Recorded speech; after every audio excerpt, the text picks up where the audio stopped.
Okay, public service announcement. Always use this gasket set.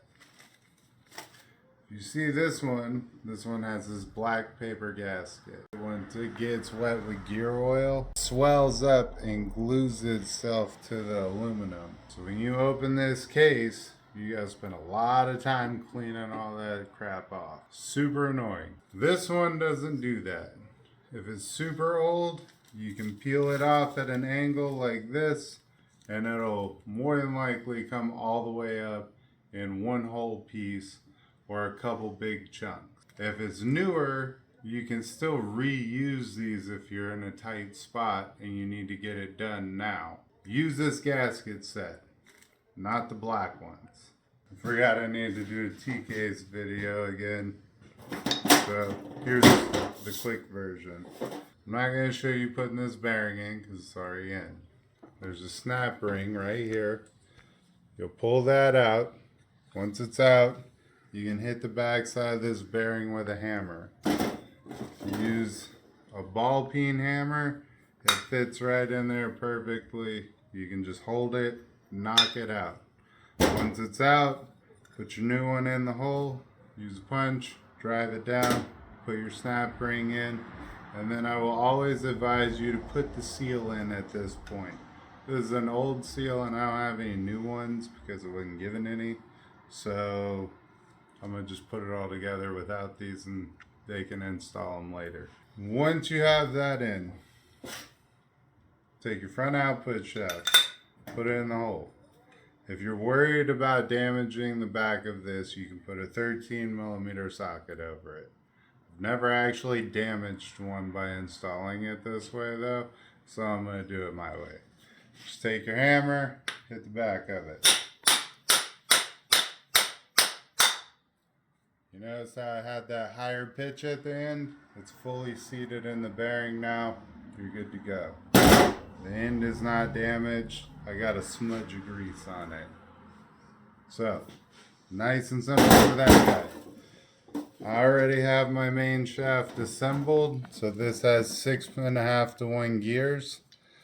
As you can see the assembly here, there's a bearing under this gear and a bearing under this gear. I highly recommend that you go ahead and pay the extra like $40 and you replace these while it's open. If you have these sealed bearings, I recommend pulling the seals out of them. If you already have it assembled and you forgot, you can use an O-ring pick, pop it out, cut it, and just remove it. I tell you to do that because then it oils like a normal ball bearing. These sealed ones can also cause you to have premature bearing failure because they'll prevent it from getting extra oil as the case is spinning and it blocks that flow. If you remove them, it works better. Now that everything's assembled, we're going to install the main shaft into the case first.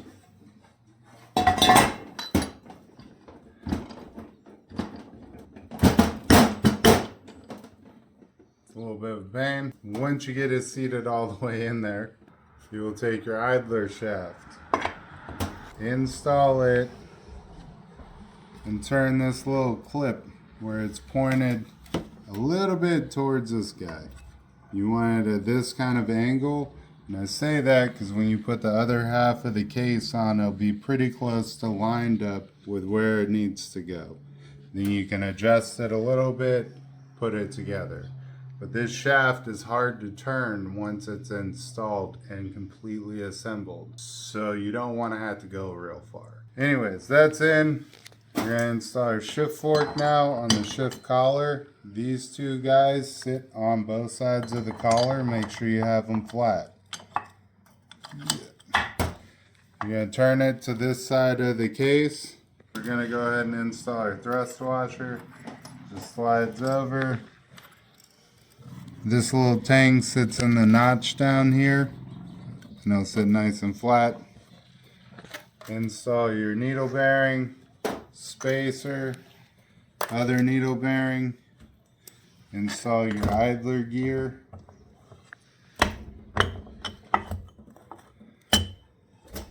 Get your front input shaft. You just rock it back and forth until it sits all the way down. At this point, you need to check and make sure your gears are fully meshed. If this gear is sitting too low, you need to put a shim behind it to raise it up. Same with this gear. It all depends on the casting of the case. For the 6.5 to 1 gears, you have to grind on the case over here, sometimes right here, sometimes it'll be a little right here, and on the back of that guy right there. Other times, you'll have to do the same on this part of this case. As you can tell, someone's already done it right here.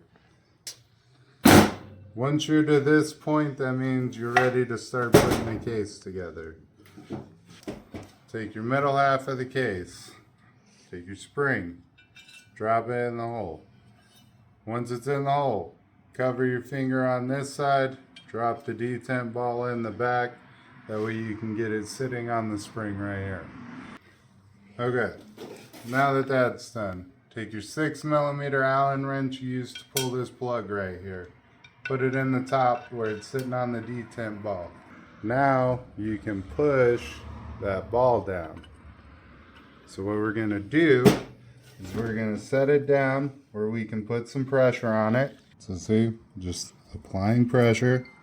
Take your shift fork, this side goes in, put it in the hole, and put some pressure on it. You're going to let it push the Allen wrench over a little bit, remove the Allen wrench. Now, the fork is keeping pressure on that ball. If you let go of this pressure right here, the ball's going to shoot out. You can lay it flat, and you can whack this with a hammer, or you can just push it in. I like the hammer because it's way faster. You're good to go. Now it's locked in. Right now your shift fork is in 4-wheel drive. This case is not getting a center detent ball because it's going to be set up for twin sticks. So we're ready to put this together. If you were going to leave the regular shift pattern, you would set your next detent ball in there that would ride between the two shift forks. It just rolls and falls in the hole. If it doesn't sit all the way down, you can push it with your Allen wrench. It does need to be in 4-wheel drive to get the case back together though. Now, we will get our gasket set. Pull out your paper gasket. It only fits one way, so make sure all the holes line up. You see how it doesn't line up? It's not the right way. Gotta flip her over. Gasket's on. If you do have the regular shift pattern with that detent ball, I recommend you take your case, flip it over this way. That way when you go to install this half, gravity is holding that ball in place and you don't have to fight it. If you're having a problem with your gasket staying down, like see how this one's staying up like this? If you don't want to use copper gasket spray because you want to get it off again eventually, get a little bit of grease.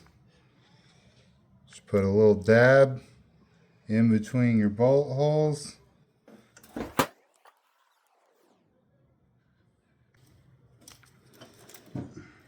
Set your gasket on and then just press where you put the grease and it'll stick down and hold it in place. We're going to use the same trick to hold this guy in place. We're going to take a little bit of grease, a little bit. I'm going to put 3 dabs. Take your thrust washer, put the tang in the slot, and then push down. Now your thrust bearing is in place where it needs to be. Install your middle half.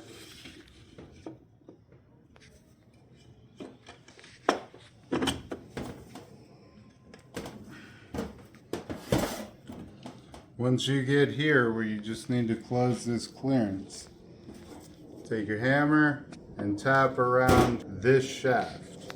The reason this isn't going in place is that O-ring that's on it's a tight fit, so you need to press it down.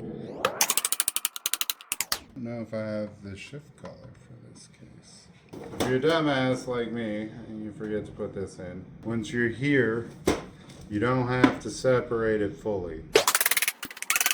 Number one things that I forget right here. We get wrapped up in it, and I'm like, awesome, I'm almost done, let's go. And then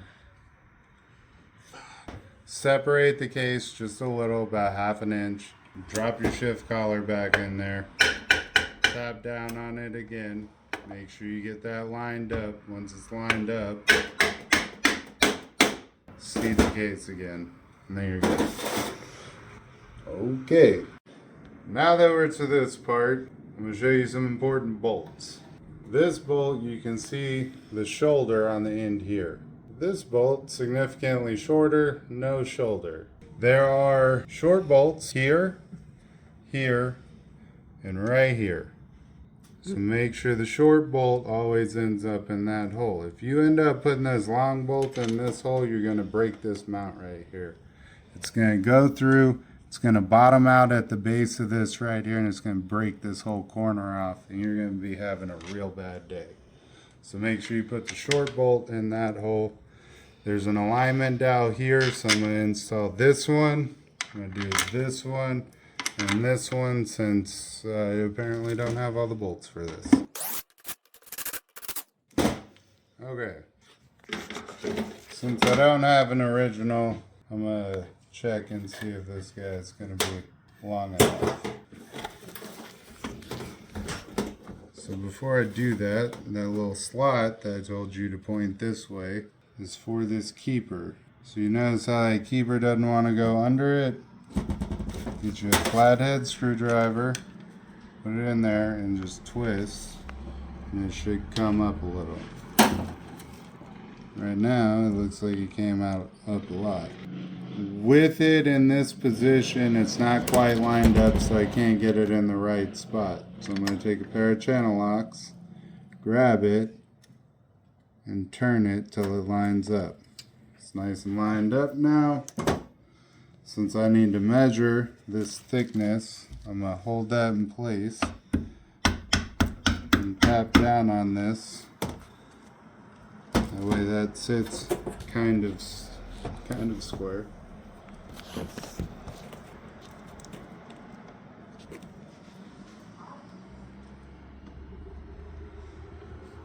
So I have plenty of clearance here to use this bolt. So I'm going to use this one. The reason I wanted to do that was so I could finish showing you how to put the rest of this together. Now that all of that's done, I can put this in. I cannot put this in if that bolt is not in. Like, I've tried it before, it doesn't work. Take your gasket. On this one, your alignment dowels are on this piece. Do your same grease trick.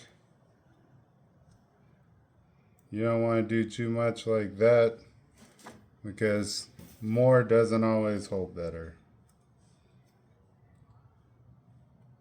You'll find that out with the thrust washers if you try and put too much on it. Case is rotated up, slides over. You get those shift forks lined up in their holes in here, and it will just slide on. If there is some resistance, you can tap down on it some. Every now and then it takes a second for them to line up, but it'll just drop down. This one has one of those shoulder bolts here, another shouldered bolt here, short bolt, shouldered, and then these two are real long because they run all the way through the case and secure back here. Once you're done getting it to this point and it's all bolted together, you can take a rag and come clean off all of your grease. That way you're not making a mess. You'll install the Speedo drive, and then we're going to install our second detent ball. I was going to install this detent ball in spring, but it doesn't have the plug that goes on it, so I guess this is as good as it gets. You put the detent ball in this one, and then the spring, and then the plug. And you'll just tighten the plug down, good to go. Take your Speedo sleeve, find the hole in it, because it needs to line up with that. You'll put it in. Once you get here, it doesn't always want to seat all the way down. Just take your hammer and just tap it. Once you tap it down, it'll fully seat, and you can put your screw in right here that holds your speedometer cable in place.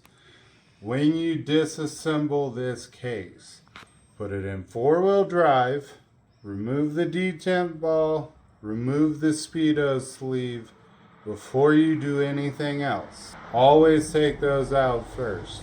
If you forget about this Speedo sleeve, I promise you, you're going to mess up your main shaft trying to drive it out, and it's not going to work well, and it's not going to end well. So make sure you remove that first. Then remove, pull your flanges. We would put our flanges on, don't have our seals. So this is as far as it goes. I hope it helps you guys assemble these. Like, comment, subscribe, share.